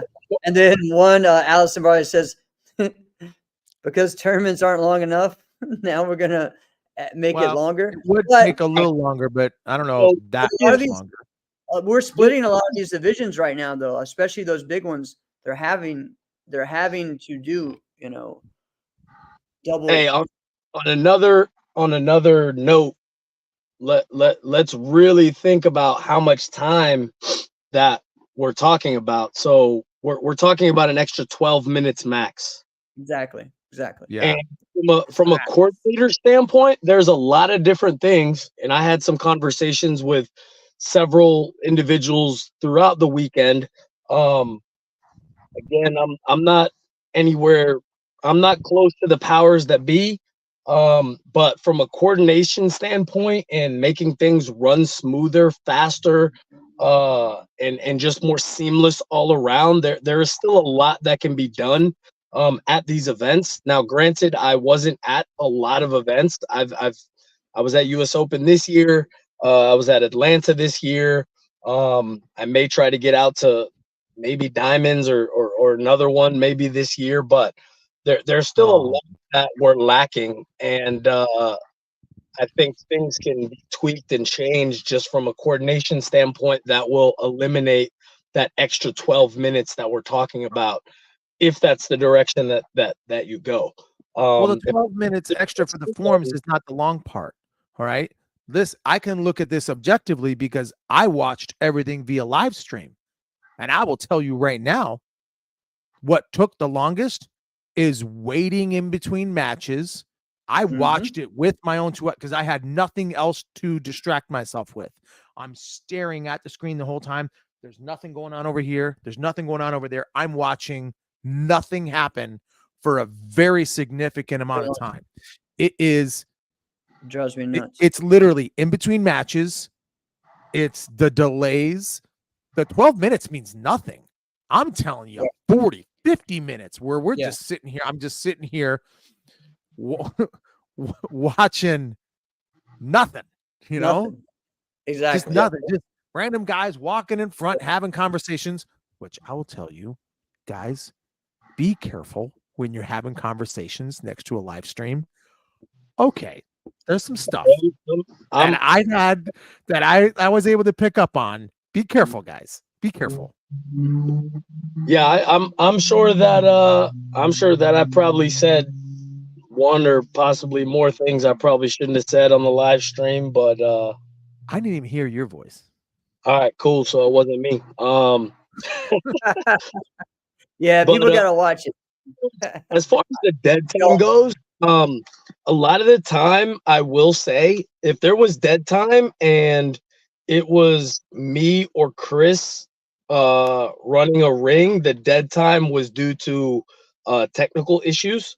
Waiting for either divisions to be moved, waiting for a fighter that possibly was still doing forms, whatever the case may be, is small technical things, but I think that type of stuff gets ironed out. Just the more everybody becomes more familiar with the systems, and I believe the systems are constantly improving as well. Regardless of what system, you know what I mean, people are using, I think they're only getting better. So with time, that type of stuff is going to get ironed out. One thing that I do appreciate that Atlanta did, just to give Mr. Ruth and his team a shout out. There was close to 80 fighters for open weight in Atlanta, they checked in the entire division hours before, had the Exactly. bracket done, knew exactly which ring everything was going to be set, seamless, solid, right? Teams took a little bit longer in Atlanta because there were some rules discrepancies that a few of the coaches were speaking on. But yeah, getting the check-in process and just be at your ring, ready to go, and not have to check people in. You know what I mean? At the ring is it saves a world of time. Another thing that I spoke with Jeremy about, just he was coordinating the underbelt side, which is why you didn't see him on any of the black belt streams on Friday and Saturday. You probably only saw him on Thursday for teams. But one thing we were speaking about, Mad Action has a cool part of their system where you can see if someone is actively in another division or what Oh, that's division cool. in, if they're in a division. The idea that I believe would have saved a ton of time, start a fighting ring. Just start a fighting ring. There is multiple divisions, fighting divisions. I'm talking every black belt division from 11 and under all the way to 50 plus. Multiple fighting divisions that had no one doing forms. So start all fighting at 9 a.m. Give me a fighting ring. I'll run it the entire day, and I guarantee you we're going to shave off an hour, 2 hours, possibly more in the grand scheme of the entire day by doing that. But I digress That would be great. on that. Hey, But so come on. Yo, Travis asked, all right, if you guys were the Yeah, ones everyone wants for fighting, who would you suggest for forms? And honestly, Jeannie said them as well, because they were all forms No. competitors as well, and they're I all disagree, Jeannie. I don't- We did. disagree. Listen, Obeda. I would have Obeda, Ovid, Chris But Walker. that's different. That's a judges as little well. different. You would have Obeda do that, but you know who you wouldn't have do that? Me. Well, yeah, we didn't say you. We didn't want you as one of our favorite judges on any of it. Sorry, bud. Real quick, on the note of us judging forms and weapons, we did. We all did. Now, let me Me- say this. So I judged 12, 13 traditional weapons.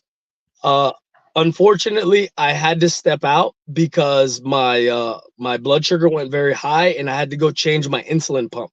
So Chris filled in for me in 12, 13 and ran the rest of those divisions with Manny Reyes, and I forget who the other corner was. But when I got back, I got put into 14, 15 girls and ran several 14, 15 girls forms and weapons divisions with trying to remember. I don't remember who I was with, honestly, off the top of my head. But I did judge several forms of weapons. You judge forms with Obeda. And then me and Chris, and I forget who our third was. But yeah, we judged all traditional, either 12, 13 or 14, 15. We judged girls traditional and Korean and their fighting divisions prior to going and doing the women's fighting and the men's fighting. So we did judge a bunch of forms divisions. Awesome. All right. But let me give context. When I said, like, you wouldn't want me judging it, I'm a damn good judge. I'm going to say that right now. But I also won't be upset if someone's like, I don't want you. I won't be upset because I'm not the competitor. I'm not more important than anyone competing. But I guess what Travis was asking is, you, Chris, phenomenal judges. I thought Michael Politi was pretty good too, right? But if we could pick, select, wish list forms judges, the best, who would you have? That are active and would do it? That's different than who we would that you could wish list. Yeah, go ahead there, Obeda. Since I don't know that I can speak 100% on that.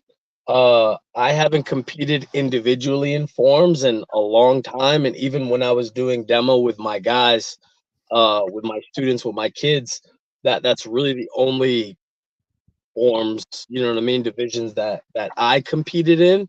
However, judges that I have seen at events, Kalman was in Atlanta. Kalman was at US Open as Bingo. don't know that he judged. That's what I was thinking. Kim Do was in Atlanta. I don't think he was here at US Open. Kim Do judged. Marshall Jones judged. That's what I was thinking. You know, you, it's the guys that are close to our age, later 30s, early 40s, that again were proficient at forms and or weapons for years. That the reason Well, why let's put our dream team of form judges together. Let's 5 guys. Dream team of form judges. See, it's difficult because you have guys who you have great fighters that aren't great fighting judges. You have great. That's also true. You have great forms and weapons competitors that aren't great forms or weapons judges necessarily, right? Just like you have amazing martial artists competitors that don't translate into amazing instructors. So I don't believe that all judges are built the same. Well, we do know some. We know some. You know 5. Come on now. I just named 4. All right, I'll name 5. I'll go. Caitlin Giselle was at US Open. She was coaching some competitors during the forms divisions that I was judging. Would love to see Caitlin judge. I don't think I've ever seen her judge. Well, I don't think she's ever judged. She probably has. Go ahead, Alex. Finish what you're going to say. I would say Marcel, Mike Welch. Welch would be great. Yeah. Kalman. Yep. But then that's going to be sporadic, but same with Marcel. Jeff, I'm going to say you. We own wish list, so it's got to be big name. I need one more guy. Yeah. Jeff does 47 divisions every tournament. I know, but we're going to pretend this is wish list. We're going to pretend that he's only there to judge. Jackson. Good one, Jeannie. Jackson. Yeah. So that would be my wish list. That would be my starting 5. Ben Jones judge. Well. Yep, he is. Chris is a great one as well. I do think though you got to look at. So the problem is we have so many different types of divisions too. So I think I know. Like for me, like I would want a Keith Weston as a Japanese. If I had a Japanese division, I want Keith Weston judging there, right? I may not want someone. I mean, I think Mike Welch in the Japanese division if you have Keith Weston available. Right, exactly. Not saying he couldn't do it and figure it out. He has an opinion on it, but he would even say, that's not my forte. I want to be in the CMS stuff, right? So you got to respect that. Right. All right.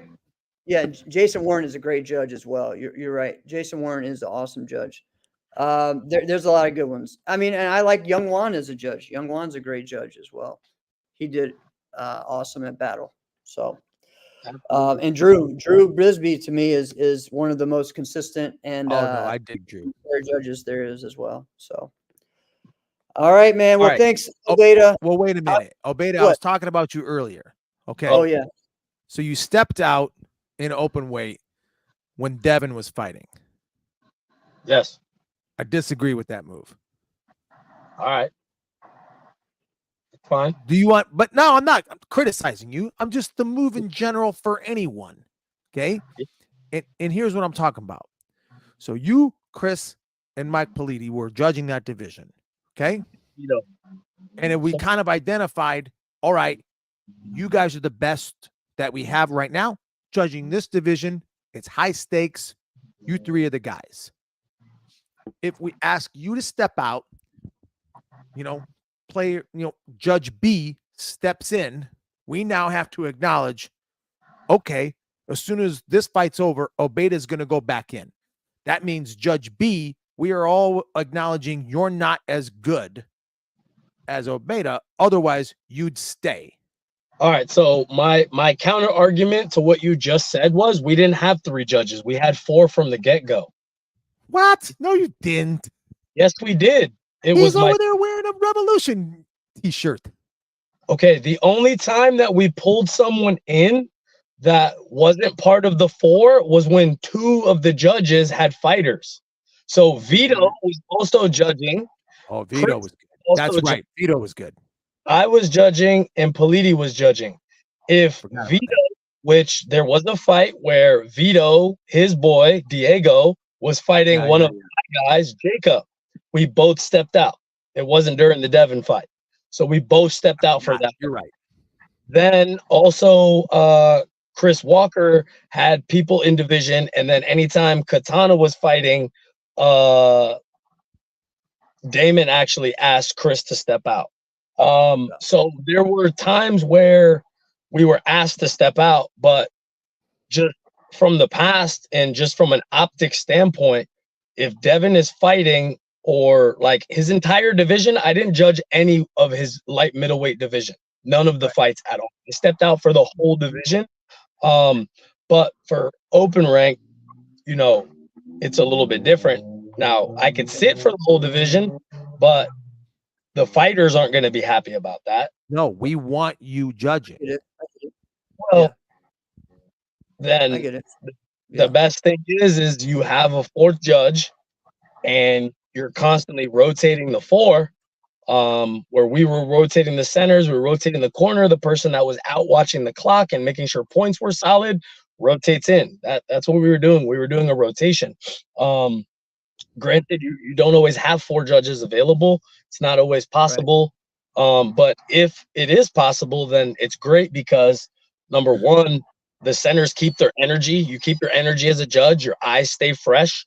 Your movement stays fresh. You're going to make better calls over the course of the entire day, opposed to just one person centering always, and then just having those 2 corners. So if you can get 3, 4, even 5 center quality caliber officials to judge, then you've got a solid division that's going to be judged fairly, efficiently, effectively.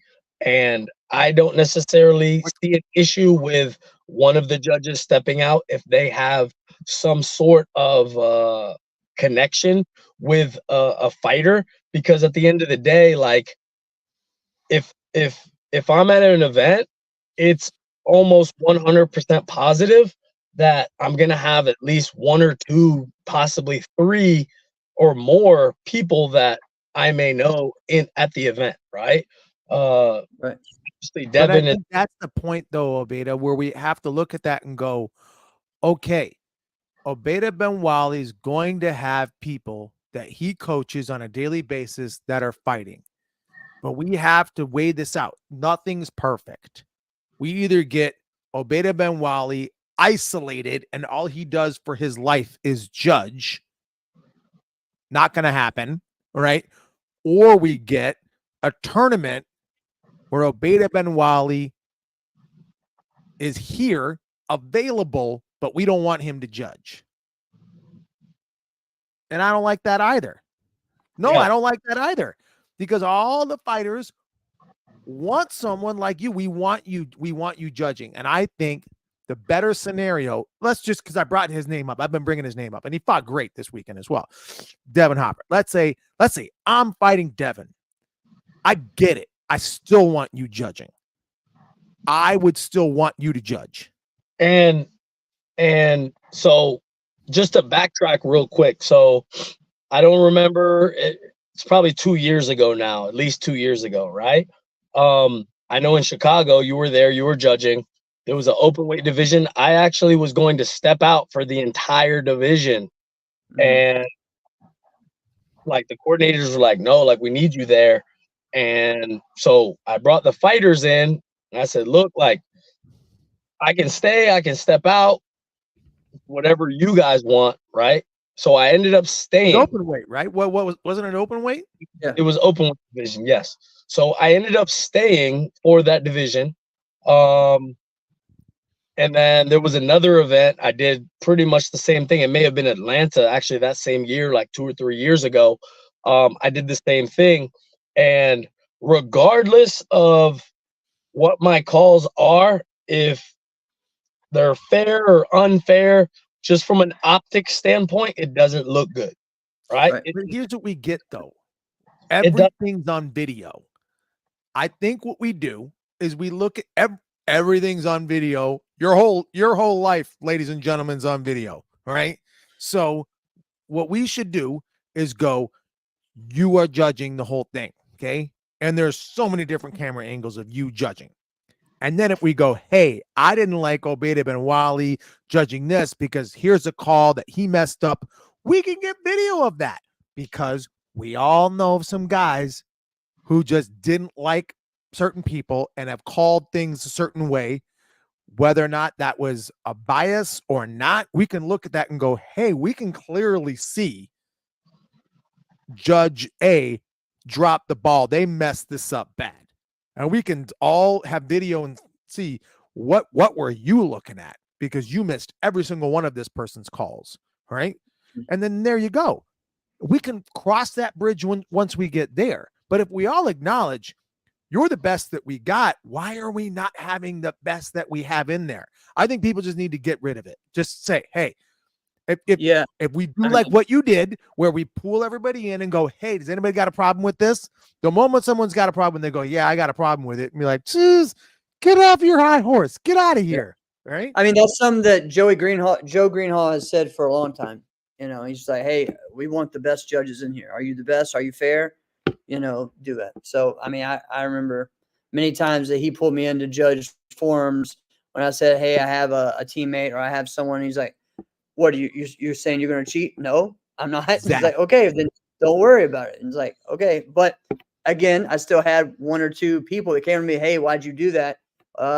He pretty much forced me to do it. All right. I mean, so yeah. And when I step out, it's not even necessarily to coach. I ended up coaching one of my guys really because Vito coached Diego. So I'm like, all right, well, if you're going to coach Vito, I'm going to coach. Like, I wasn't going to coach. I was just going to step out and watch.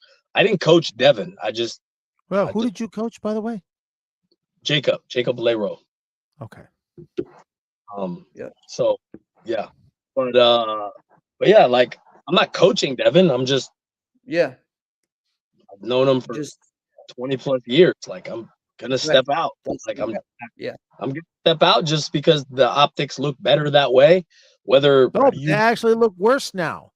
That's what I'm trying to tell you. Is you're saying the optics look better. I'm saying the optics look worse. How does me stepping out look worse? Like, because now we all have to acknowledge that we have someone that we view as the better judge who's not judging. Not judging. Yeah. And then now we have to look at whoever this person is who's judging.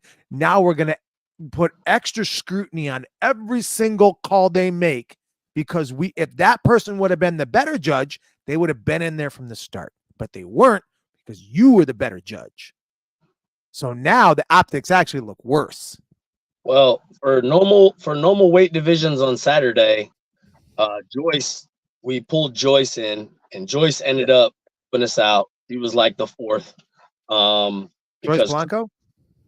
Yes. Yeah. Joyce on Saturday. So Joyce jumped in. It was me, Chris. Joyce was in there. Like, we had a rotation on Saturday too. Yeah, it was good. I did step out at one point to go drink a soda because my sugar was going low on Saturday, not high. It was opposite. But so I stepped out for a few fights. But for the most part, we had a decent rotation going. So we always had a fourth judge close by or available or sitting at the score table to where we could sub in and out. And hey, so I don't Travis think brings up a on good point. Saturday there was there was nobody that we pulled in from the crowd like to judge. It was we had judges on Saturday. Yeah. For the only time that we did that was if two of the four judges they were fighting each other. That was the only time. Otherwise, it was was three of us in there. So well, that's because you guys messed up and you were both good judges and good coaches. You were gonna end up in this pickle somehow, unless you were bad at one thing. So yeah, again, one of the things though where I don't know. was at, I just do my when I'm out there. That's it. so at AAU, so I was at the AAU tournament the week before that. They actually have 7 officials at every ring. They have 20 rings with 7 Wow, officials, that's cool. and they switch them out. Everyone does every job. One is coordinating the division, while the 3 are judging, while 2 are scorekeeping, while 1 is managing, making sure everything's proper, like actually Practice, that arbitrating. happens. Actually, so you really have like an arbitrator for every ring as well, and then they switch, and then they switch, and they switch, and they're also training young judges while they're doing that as well to do all this. Like, so it's now. Am I saying in the point fighting they got a lot of work to do? But I think they are trying, and they get paid. Yes, and they all get paid. Different levels, different tiers. But So there's a lot on the fewer point rings. fighting judging, 20, yeah, I mean, I guess a lot fewer. 20 is pretty a good number.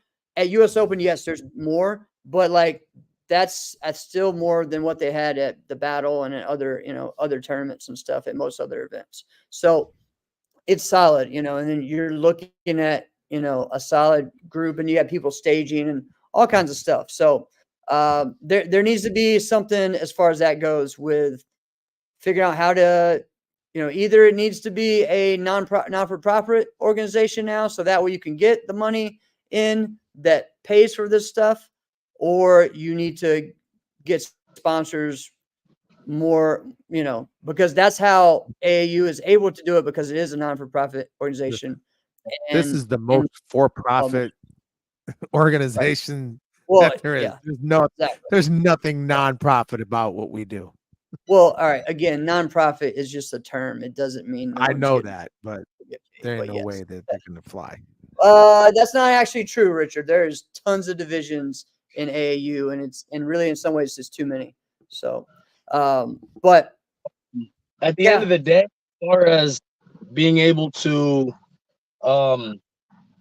get solid officials, whether we're talking from a forms perspective, a fighting perspective, just solid officials. I had a conversation with a few individuals over the weekend as well. Like, at the end of the day, it needs to start. I know that they're working on, they've been doing the NASCA certification, which is a great move in the right direction. I know Mark Russo and Christine Rodriguez and David Bossanet, like, they're kind of steamrolling that.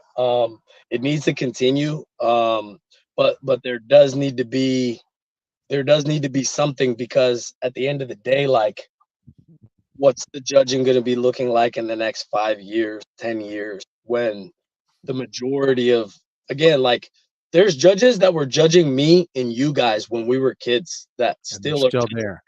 They're still the centers. Right. Like, they're still judging. And, absolutely no disrespect to anyone, but that's a long ass time. When you got Phillip doing dub cork, you got these guys throwing tricks and techniques that these judges have, they don't know they don't know the level of difficulty that goes into it. Just this very small nuances, even when we're talking about tosses or how they're landing. Like, there's so many small nuanced things that we need a new wave of judges. And let's be real, like, I can't, again, after 2-3 days of judging, being on my feet, and I'm an active judge when I'm judging fighting, like, I'm moving, I got to get the best perspective to make the best calls. I can't ask a 65 or 70-year-old to move the way I'm moving for 2-3 days. Right. Like, I think about that too. I think about that, and I'm like, I don't know how Muhammad Jahanbash does this. I don't know how Manny Reyes does this. I don't know how all these guys do this. They're deep into 60s, into 70s. Love. And I'm like, all those guys. I'm tired. Not even looking at you, just thinking about the fact that you're doing that. Like, that makes me tired. Yeah, man. I love all those guys, man, but they should be just enjoying the events. Yes. They I'm not saying they shouldn't be there. They should be there. Be there and enjoy the event because they put in decades of work and Yes. they have decades of experience, but just be there and enjoy it and support. Be there as an ambassador and then Yeah. promote your own events. Right. Coordinate. Do something. Yeah. There's a lot of other options. So It for me, man. But hey, promoters, if you want me at your event, again, I go to the events that the promoters reach out and say, hey, I want you at my event. Come down, help us out, judge some fights. You know, again, all you got to do is reach out. You know, Well, they should, Obeda, because it's not just that you ran a good division. What you and Chris and Vito, and I'm going to leave Mike out of it because Mike's got his own tournament. Okay. What you guys did is you not only just ran a good division, you're creating a culture of good judging.